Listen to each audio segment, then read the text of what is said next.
Hello guys, welcome back to டீயும் இடியாப்பமும். So this is second episode of Kadai Connect. இன்னைக்கு சமைக்க போறது curd fried rice with finger chips. Last எபிசோட்ல வந்துட்டு நீங்க பார்த்திருப்பீங்க, நம்ம வந்து கதை கனெக்ட் அப்படின்னு சீரீஸ் ஸ்டார்ட் பண்ணியிருந்தோம். இதுல வந்து we are talking about feel good movies. So இது வந்து it will not be more like a movie review. டெக்னிக்கலா எதுவும் இல்லாம கிரிட்டிக் மாதிரி எதுவுமே இல்லாம ஜஸ்ட் அந்த ஸ்டோரிக்கும் எங்களுக்கும் என்ன கனெக்ட் அண்ட் எங்களோட பெர்ஸ்பெக்டிவ் அதை வந்து நம்ம சொல்ல போறோம். ஸோ இந்த வாரம் வந்து நாங்க ஃபீல் குட் மூவிஸ் வந்து சூஸ் பண்ணியிருந்தோம். ஸோ இந்த இந்த எபிசோட் வந்து ஒரு ஃபீல் குட் மூவி இப்படியா சொல்லுவாங்க. எஸ், இதுல வந்துட்டு ஒரு அப்பா பொண்ணு அண்ட் ஒரு ஃபேமிலிக்குள்ள இருக்க பாண்டிங் அப்படி பத்தி ஒரு மூவி நான் சூஸ் பண்ணியிருக்கேன். ரொம்ப ரிலேட்டிவ் ஆகும். இட்ஸ் அபியும் நானும் அந்த மூவி தான். இதுல வந்து ஏன் ஜென்ரலாவே வந்துட்டு இந்த மூவில வந்துட்டு அப்பா பொண்ணு மட்டும் இல்லாம அதை தாண்டி நிறைய ஃபேக்டர்ஸும் இருக்கும். நீ அதெல்லாம் எனக்கு அது நோட்டீஸ் பண்ணிருக்கியா? லைக் இந்த மூவி பொறுத்த வரைக்கும் நோட்டீஸ் பண்ணிருக்கேன். ஃபர்ஸ்ட் அந்த பிளேஸ் ஆமா சவையா இருக்கும். Exactly place. அதுக்கப்புறம் எப்படி அவங்க அந்த ஹஸ்பண்ட் ஒய்ஃப்குள்ள இருக்கிற அந்த ரிலேஷன்ஷிப் அண்ட் அந்த அவ வந்து அந்த ஒரு பெக்கர் அவர் கூட்டு வந்து ஒரு ஃபேமிலியா அவங்க இருப்பாங்கல்ல, அந்த மாதிரிலாம் எனக்கு பண்ணணும்னு ஆசை இருக்கு. அட்லீஸ்ட் ஒரு பப்பியாவது கூட்டு வந்து வளர்க்கணும், வீட்டுல வளர்க்கணும், நம்ம அதை வந்து காப்பாத்தி கொண்டு வரணும். அதெல்லாம் ஒரு ஃபேண்டசி எல்லாம் இருக்கு. ஆனா நம்ம வீட்டுல வந்துட்டு நம்மள துரத்தி விட்டுருவாங்க, அதோட சேர்த்து துரத்திடுவாங்க. சோ அதனால பட் அந்த மூவில எல்லாருமே பார்த்திருப்போம், நார்மலா இருக்கும், நிறைய இமோஷனல் இதாகும். பட் அதை தாண்டி என்னென்ன விஷயம் வந்து ரொம்ப ரசிக்கிற மாதிரி இருந்துச்சு அண்ட் ரொம்ப ரிலேட்டபிளா இருந்துச்சு அப்படிங்கறது வந்து நம்ம இந்த எபிசோட்ல பார்க்க போறோம். ஸோ ஜென்ரலா ஒரு 5 பாயிண்ட்ஸ் வந்துட்டு நான் எடுத்து வச்சிருக்கேன். அதுல ஃபர்ஸ்ட் பாயிண்ட் என்னவா இருக்கும்னா, அதுல ஒரு சீன் வரும். என்னன்னா அப்பா அப்படின்னு சொல்லிட்டு அந்த குட்டி அபி வந்து கத்துவா. கத்துனோடனே இவர் வந்து ஓடி போயிட்டு என்னாச்சு என்னாச்சு என்னாச்சு அபி அபி அபி ஓடுவாரு. ஓடிட்டு கிச்சனுக்குள்ள போனோடனே அவங்க அம்மா சொல்லுவாங்க சுடுதண்ணி கொட்டிடுச்சு அப்படின்னு சொல்லுவாங்க. சாப்பிட அவங்க அம்மா ஒரு அப்பா அப்பிட்டு குழந்தைய தூக்கிட்டு ஓடுவாரு. எங்க கொடிச்சுன்னே அதுக்குள்ள அழுதுட்டே இருக்கும். அப்புறம் அம்மாவுக்கு கொடிச்சு அப்புறமே திரும்பி போயிட்டு எல்லாரும் உட்காந்தோடனே சாரிடி இந்த மாதிரி நான் எடு பண்ணல அப்படின்னு சொல்லி, நீங்க வந்து கோவப்படத்துல சரிதான், ஆனா நீங்க இவ்வளவு வந்து ஒரு ஆத்திரமா ஒரு பதட்டமா இருக்கீங்க. அப்ப எனக்கு ஒரு விஷயம் என்ன புரிஞ்சுதுன்னா, மென் வந்து ரொம்ப இம்பல்சிவ். இன் ஜென்ரலே மென் வந்துட்டு ஒரு விஷயம் நடந்துச்சுன்னா படக்குன்னு ரியாக்ட் அதை யோசிக்கவே மாட்டாங்க. பட்டுன்னு ரியாக்ட் பண்ணி முடிச்சுட்டு அதுக்கப்புறம் யோசிப்பாங்க. எங்க அப்பா என்ன பண்ணுவாருன்னா, ஏதாவது பண்ணிட்டேன்னா போட்டு மாத்தி சாத்திட்டு பரோட்டா வாங்கிட்டு வருவாரு நைட் சாப்பிடுறதுக்கு. எங்க வீட்டுல அது நடக்கும். அதனால மென் வந்து ரொம்ப இம்பல்சிவ், பட் உமன் வந்து ரொம்ப பிராக்டிக்கல் அப்படிங்கிற வித் ஏஜ். ஆனா நான் வந்து உமன் தான் ரொம்ப இம்பல்சிவா பாத்திருக்கேன் நானு. Okay, woman impulsive. நம்ம வந்து கொஞ்சம் இந்த சென்டிமெண்டல் டைப், இமோஷனல் இன்டெலிஜென்ஸ். ஏன்னா இப்ப ஏதோ ஒரு சண்டை வருது இல்ல ஏதோ ஆகுதுன்னா பட்டுன்னு பேசி இது பண்ணிடுவாங்க. மென் வந்து கொஞ்சம் அத வந்து அவங்களும் பேசுவாங்க, ஆனா அவங்க வந்து அத ஸ்பேஸ் விட்டு அவங்க பாட்டுக்கு கிளம்பி போயிடுவாங்க. ஓகே, அப்படி பாத்திருக்கேன். Maybe when it comes to the child ரொம்ப இம்பல்சிவ். ஆமா, அவன் வந்து ஒரு மென் எப்படி இருப்பான்னா, அவனோட நெஸ்டுக்குள்ள அவனோட அந்த ஒரு கூட்டுக்குள்ள வந்துட்டு எல்லாமே கரெக்டா இருக்கணும். அதுக்கு ஏதாவது பிரச்சனை வந்துருச்சு அப்படின்னா அவன் வந்து அவனாவே இருக்க மாட்டான். உடனே ஒரு சொல்யூஷன் தேடி சால்வ் அத வந்து காட்டியிருப்பாங்க. அந்த இடத்துலயும் காட்டியிருப்பாங்க. அவ வீட்டுல சொல்லுவாள்ல இந்த மாதிரி, நான் வந்து எனக்கு ஒரு மேஜிக் நடந்துச்சுப்பா அப்படின்னு நான் சொன்னோடனே அவரால் அதை அக்செப்ட் பண்ணி டக்குன்னு எந்திரிச்சு நடந்து போயிடுவாரு. அந்த இடத்துல ஒரு நிதானமா எதுவுமே பண்ண மாட்டாரு. அவருக்கு வந்து அது எப்படி நீ லவ் பண்ணவா போன அப்படின்னு சொல்லிட்டு ஒரு கேட்டுறாங்க. ஓகே, சோ மென் வந்து ஒரு விஷயம் நடந்துருச்சு, அது நடந்து முடிஞ்சிருச்சு, பட் அந்த அக்செப்டன்ஸ் வந்து அவங்க கிட்ட டக்குன்னு இருக்காதோ அப்படின்னு சொல்லிட்டு எனக்கு தோணுச்சு. பட் அதே விஷயத்த கடைசி சீன்ல எப்படி காட்டியிருப்பாங்கன்னா, எல்லாரும் அழுதுட்டு இருப்பாங்க. அவ ஊருக்கு போகும்போது கல்யாணம் ஆகி அவங்க அப்பா அழவே மாட்டாரு. அவங்க அப்பா வந்துட்டு he took his time. அதுக்கப்புறம் he was like ஓகே இதுதான் இது நான் அக்செப்ட் பண்ணிக்கிறேன். இன்னொன்னு வந்து என்னன்னா பேரண்ட்ஸோட லவ். ஆமா, அது வந்து அவன் பிரகாஷ் ராஜ் வந்து சொல்லும்போது ஸ்டார்டிங்ல எப்படி ஸ்டார்ட் பண்ணுவான்னா, நானும் அனுவும் வந்து ஃபேமிலி ஃப்ரெண்ட்ஸ் தான், பட் எங்க ஃபேமிலிக்குள்ள பிரச்சனை இருந்துச்சு, அதனால நாங்க ஓடி வந்து இது பண்ணிக்கிட்டோம் அப்படின்னு சொல்லுவாங்க. எப்பெல்லாம் இந்த சீன் பார்த்திருக்கியா? யாருங்க யாரோ அனு வந்து ஏதோ கேட்பா, அந்த பிச்சைக்காரனை கூட்டிட்டு வரும்போது அனு வந்து சொல்லும்போது யாரடியும் சொந்தக்காரனா அப்படின்னு யாரு சொந்தக்காரனா அப்படின்னு கேக்குறதாகட்டும். அப்புறம் அது ஜிகே படிச்சுட்டு இருக்கும்போது உலகத்தின் இரும்பு மனிதர் யார் அப்படின்னு உங்க அப்பன் தான் அப்படின்னு சொல்றதாகட்டும். சோ இவங்களுக்குள்ள இப்ப சீரியஸான சிச்சுவேஷன் இருக்கும்போது கூட அதை பிரேக் பண்றதுக்காக பிரகாஷ் ராஜ் வந்து ஒரு காமெடி போட்டுருவாரு. அவங்களுக்குள்ள இருக்க அந்த ஒரு பாண்டிங், ஒரு ரோஸ்டிங் இதுல. அப்புறம் நீ நோட் பண்ணனா ஃபர்ஸ்ட்ல இருந்து கடைசி வரைக்கும் 2 பேருமே வேற வேற கலர் ட்ரெஸ் போடுவாங்க. ஆனா லாஸ்ட்ல அந்த த்ரிஷாவை அக்செப்ட் பண்ணதுக்கு அப்புறம் 2 பேரும் ஒரே கலர் எண்டிங்ல வந்துட்டு 2 பேரும் சோ அது எப்படி இருந்துச்சுன்னா from the start of the relationship 2 பேருக்குமே வந்து வேற வேற இது இருக்கும், ஒப்பீனியன்ஸ் எல்லாம் இருக்கும். But when you cross the 40 years நீ ரெஸ்ட் எடுக்கும் போது நீங்க 2 பேருமே ஒரே லைன்ல இருப்பீங்க, ஒரு சிங்க்ல இருப்பீங்க அப்படின்றது வந்து அது வெரி நைஸ். ஆமா, இது வந்து ஒரு மாதிரி டிஃபரெண்டா இருந்து மேபி அது உண்மைதானே, இருவரின் ரசனைகள் இணைந்ததே இல்லை அப்படி அந்த மாதிரிதானே மோஸ்ட்லி நம்ம ஃப்ரெண்ட்ஸ்குள்ளே அப்படிதான் இருக்கு. நம்ம ஒன்னு சொல்லும் போது நமக்கு டிஃபரன்ஸ் ஆஃப் இப்போ ஒரு பார்ட்னரோட நம்ம வாழ போறோம்னா எவ்வளவு டிஃபரன்ஸ் ஆஃப் ஒப்பீனியன்ஸ் இருக்கும். அண்ட் இன்னொன்னு எனக்கு அவங்க 2 பேர்த்தையும் பிடிச்சது என்னன்னா, ஒருத்தவங்க கோவப்பட்டாங்கன்னா இன்னொருத்தவங்க பேஷண்ட் ஆயிடுவாங்க. ஓகே, ஸ்பேஸ் கொடுக்கறது, அந்த ஸ்பேஸ் கொடுக்கறது அது வந்து ரொம்பவே ரொம்பவே அழகா காட்டியிருப்பாங்க. அண்ட் வேற ஏதாவது நீ அவங்க கிட்ட நோட் பண்ணி வச்சா? அந்த நான் வந்து எனக்கு நீ சொன்ன அப்புறம் என்ன அந்த 40s ஐ மீன் 50s அப்புறம் அவங்க வந்து ஒரே சீன்ல இருக்குது, அது மேபி அந்த பொண்ணு இருந்தா அவங்க அந்த பொண்ணுதான் உலகம்னு இருந்தாங்க. இப்ப வந்து அவளுக்கு ஒரு உலகம் போயிருச்சு.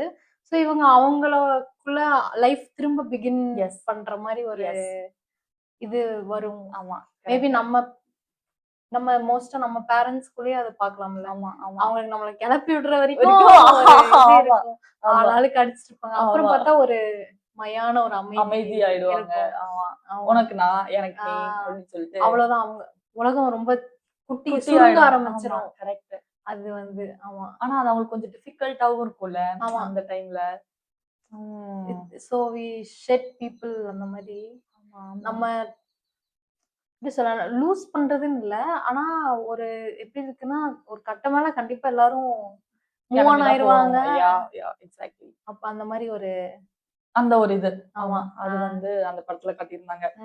அதுக்கப்புறம் இன்னொன்னு என்னன்னா, தேர்ட் பாயிண்ட் இல்ல, இது வந்து அந்த அங்கிள் இருப்பார்ல பிரகாஷோட ஃப்ரெண்டு, அவனும் ஒய்ஃப் இருப்பாங்க, அவங்க குழந்தையே இருக்காது.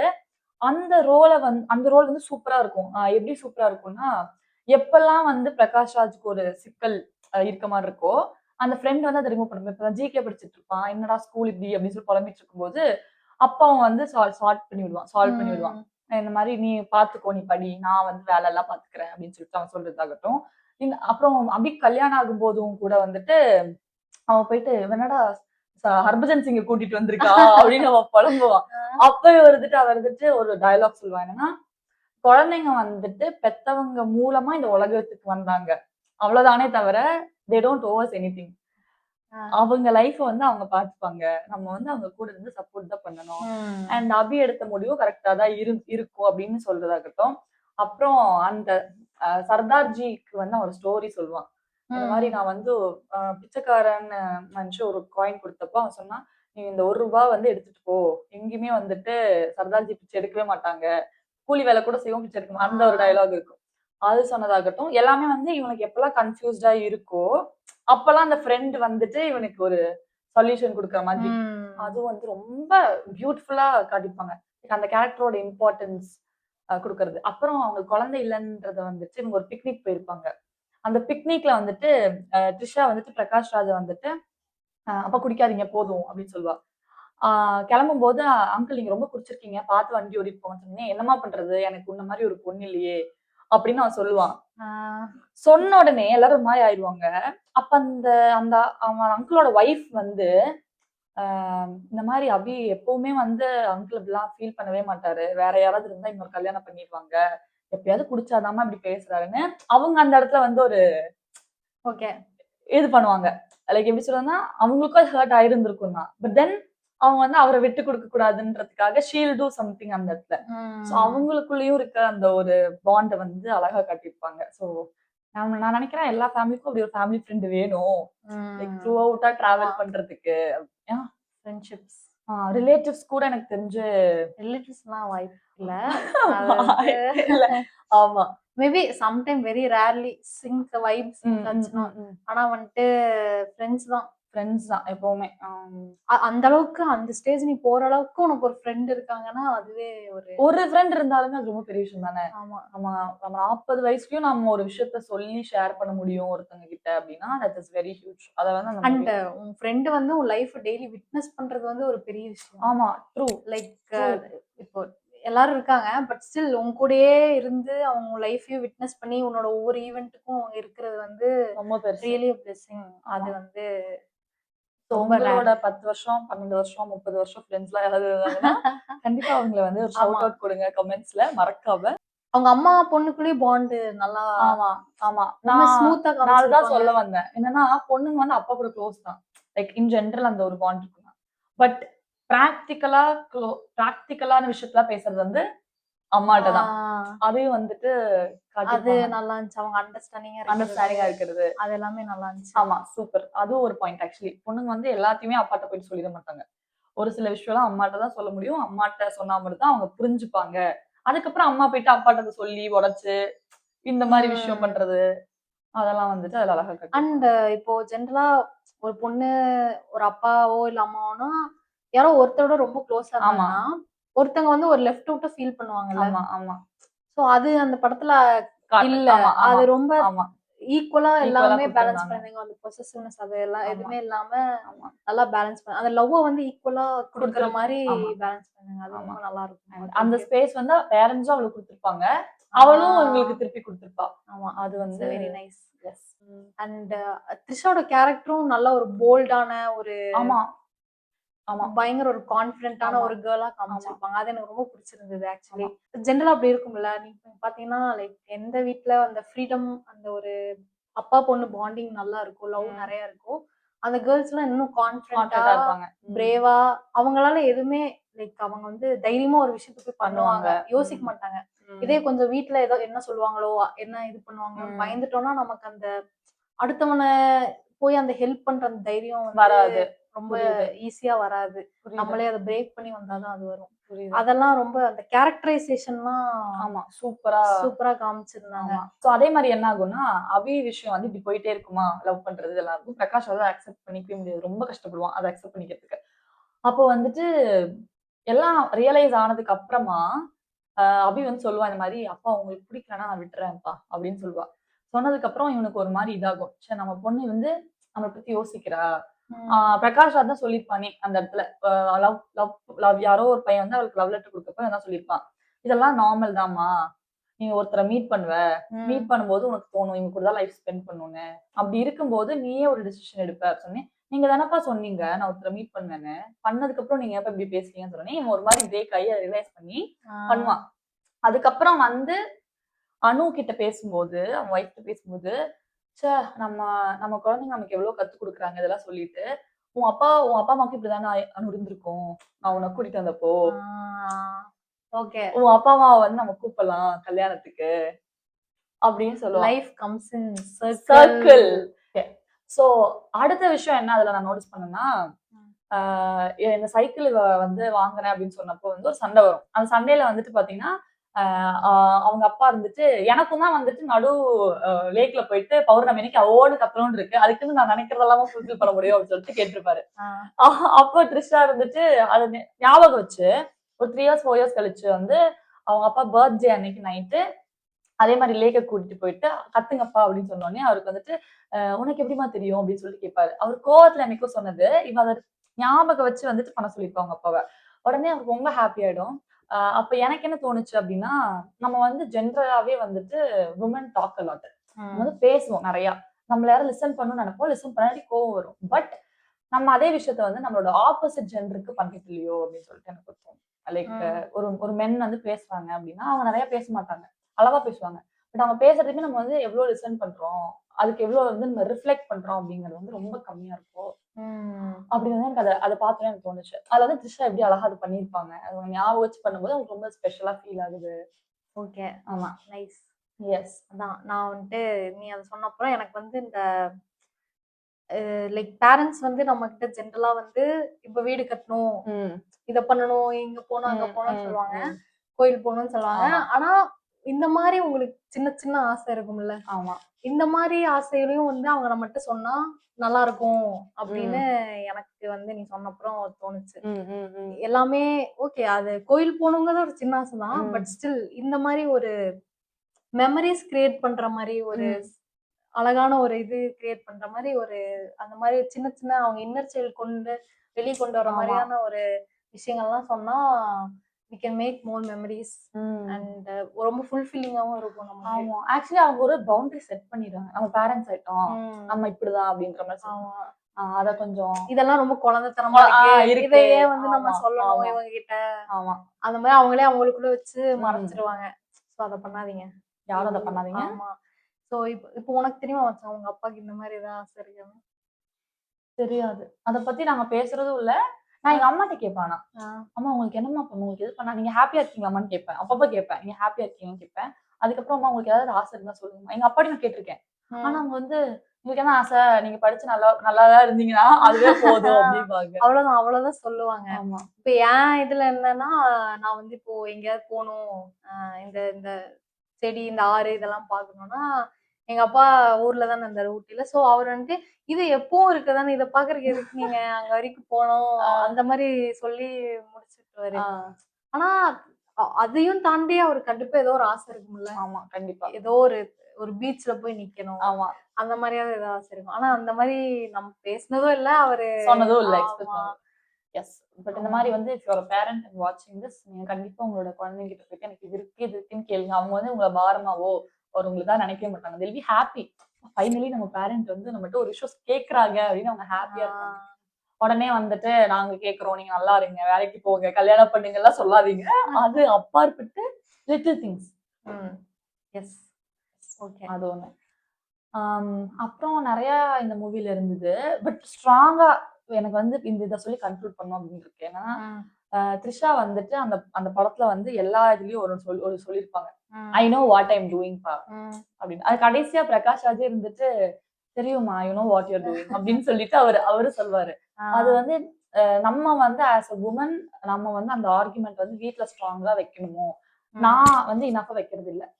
நான் இது பண்றேன் நான் நம்புங்க, I know what I'm doing அப்படிங்கறத வந்து நான் வீட்டுல இனஃபா சொல்றது இல்லையோ அப்படின்னு எனக்கு அதை டக்குன்னு ரியலைஸ் ஆச்சு.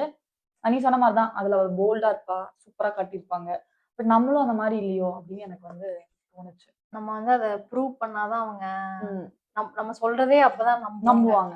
சும்மா சொன்னாலாம் யாரும் நம்ப மாட்டாங்க. ஆமா ஆமா. அதை ப்ரூவ் பண்ற வரைக்கும் நம்ம வந்து ஸ்ட்ராங்கா ஒரு ஸ்டாண்ட் எடுக்கணும்.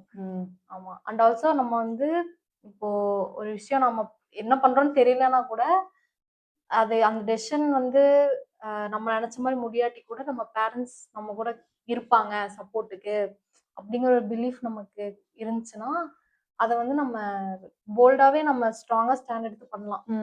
அவங்க என்னதான் ஆர்கியூ பண்ணாலும் we know at the end they will stand with us அப்படின்னு. ஸோ அதுவும் ரொம்ப இம்பார்ட்டன்ட். ஆமா கரெக்ட். ஸோ என்னதான் பண்ணாலுமே உங்க பொண்ணு தான், உங்க பையன் தான். அவங்க என்ன எங்க போனாலும் they will return back home அப்படின்ற ஒரு நம்பிக்கை, பிளஸ் திரும்பி வரும்போது நீங்களும் அதே வார்மத்தோட இருப்பீங்கன்ற ஒரு நம்பிக்கை எங்களுக்கும் வேணும். அது இருந்தாலே things will be very very smooth and again for women அது ஒரு ஒன் ஸ்டெப் இன்னும் கொஞ்சம் அஹெடா போய் ஒரு புஷ் தேவைப்படும். அண்ட் இது ஒண்ணு மச்சான், நான் வந்து ஒரு மாடரேட் செஷன் இருக்கும்போது எனக்கு அந்த வந்த கெஸ்ட் ஒருத்தர் சொன்னாங்க, ஃப்ரீடம் வித் ரெஸ்பான்சிபிலிட்டி. அதாவது நீங்க என்ன வேணா பண்ணிட்டு ஐ நோ வாட் ஐம் டூயிங்னு சொல்லக்கூடாது. நீங்க ஃப்ரீடம் வேணும், ஒரு ரெஸ்பான்சிபிளான ஃப்ரீடமா இருக்கணும். அது ஓகே, நீங்க ப்ராப்பரா ஒரு விஷயத்த பண்ணிட்டு உங்க லைஃப் க்ரோத்தும் இருக்கணும், உங்களுக்கு அது ஹாப்பினஸ் கொடுக்கணும், அதனால யாரும் ஹர்ட் ஆகக்கூடாது. அப்படி இருந்து நீங்க பண்ணும்போது அந்த ஃப்ரீடம் வந்து யூ கேன் என்ஜாய். ஓகே, அப்ப வந்து I know what I'm doing நீ தைரியமா சொல்லலாம் அப்படிங்கிறது. அதை வந்து நம்ம ஃபிகர் அவுட் பண்ணணும். எஸ், இதுதான் கரெக்டா பண்றோமா நம்ம ரெஸ்பான்சிபிலிட்டிக்கு ஏற்ற மாதிரி அப்படின்னு ஃபிகர் அவுட் பண்ணோம். இந்த எபிசோட டேக் அவே என்ன அப்படின்னா, I know what I'm doing and freedom with responsibility இதுதான். அண்ட் நீங்களும் வந்து ரொம்ப நாள் ஆச்சு அபியும் நானும் படம் பார்த்தீங்கன்னா பாருங்க, உங்களுக்கு டிஃபரெண்ட் பெர்ஸ்பெக்டிவ் கிடைக்கும் அப்படின்னு சொல்லிட்டு நாங்க நம்புறோம். எஸ், until next episode மீண்டும் இதே மாதிரி ஒரு மூவி ஆமா இதோட ஃபீல் குட் மூவியோட வரும். கதை கனெக்டோட வரும். until then பாய். bye